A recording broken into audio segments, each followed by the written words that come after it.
You know, they've been labeled as lazy, entitled, and difficult to work with, but could it be that Gen Z is actually just misunderstood? Well, Kat Walsh joins us now to showcase how to best manage Gen Z in the workplace. Kat, thanks for being here. Thank you for having me. So you're saying, hey, they are not difficult. They are not lazy. Well, I'm not saying they aren't difficult. There are some there are some things that we need to work out. But no, I don't. You know, I don't. I find it very difficult to classify a whole population of people by a demographic like age. So if I think of it as a bell curve, and if you slice off the front and the back, what you have in that middle section, they're really smart.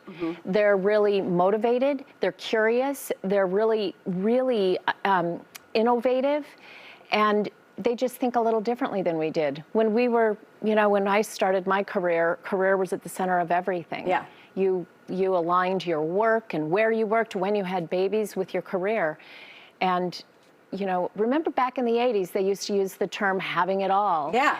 Yeah, and very few people did. They weren't getting financial stability and great, robust careers and managing their family well. Very few people did. And women and people of color, even fewer of them made it. So Gen Z is saying, they didn't do a very good job. Let's try something new. Yeah, and we hear on social media a lot about quiet quitting and that there's just no loyalty to the organizations that, like, when we were coming up, you work your hardest for your company because you want your company to see that you're doing great and that you can be advancing in that company. And it doesn't feel like that's part of that generation's ethos.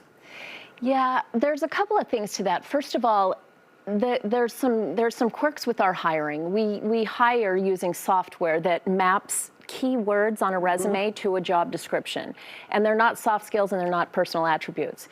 And so I'll give you an example. If in 2024, 50% of Gen Z, 50% of the outcoming graduates will, no matter what their degree is, they're going to go into sales. And of those, 60% of those will fail in the first year. So, and we know the skills that are required for a good sales job. It's good to be competitive. It's good to have resilience. But those aren't necessarily the same skills that a humanities major has or a sociology major has. So there's a problem in the way that we're hiring, and also they leave because they're not engaged.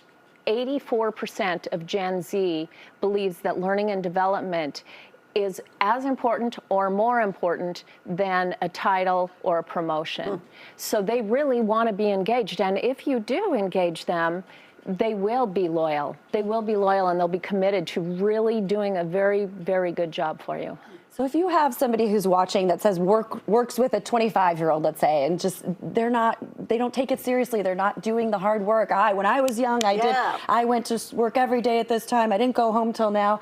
Well, they're looking for more work-life balance. So you're saying just engage them more? I say, first of all, communicate with them more. Yeah. Because what one person means when they say, I want to be engaged and I want to have career development is completely different than somebody else. What isn't going to work in the future is just blanketing the whole entire workforce with the same programming across. So it begins with communication. It seems like the generations, Gen X, millennials, everybody works a little bit different. Yeah. And whether you're a boss or a coworker, it's finding what gets that person excited. Yeah. That people really have to figure out. Yeah, and it can be done now with technology and with individual career development plans. It can be done much easier than it could have back in, when I was first starting out. That's what I feel like a lot of the issues that we hear, at least on social media and from people, it's all about when I started out, like we were talking about.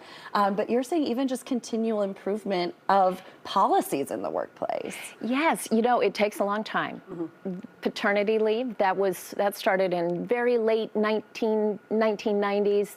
Or maybe early 2000s. We're not even sure. Some just are adopting and still haven't. Yeah. Only 30% of organizations have adopted paternity leave. It takes a really long time, but that doesn't mean that we shouldn't make progress toward. And Gen Z is looking for progress. They're not looking for all the answers right now, but they want to know that you're trying. We all do, right? I mean, we all want to know that somebody's trying on our behalf and wants us to be doing our best. And I think a lot of it comes down to workloads. Like what I consider a lot of work and what someone else might consider a lot of work are two very different things. How do you manage those perceptions amongst employees too? Well, that now is going into management. Okay. And management is another, a separate but equally as important issue. And management, we need to understand where the gaps in their skills and attributes are as well.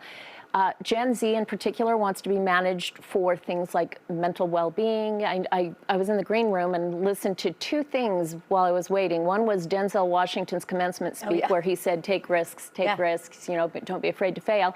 And then was it the aggressive generation? Is that what it was called? Or no, the anxious generation, generation. And that's, those are two very true things. We've taught them to want to take so many risks, and what the outcome is of that is they're very, very anxious. And so now we have that to work with, and we need to figure it out. 27% of the workforce in 2025 is going to be Gen Z, and it's only going to go up from there. Wow. So much to think about. Thank you, Kat. I'm glad I'm not a boss. Yeah, me too. Kat, thank you so much for joining us. We appreciate it. Thank you for having me. Thank you.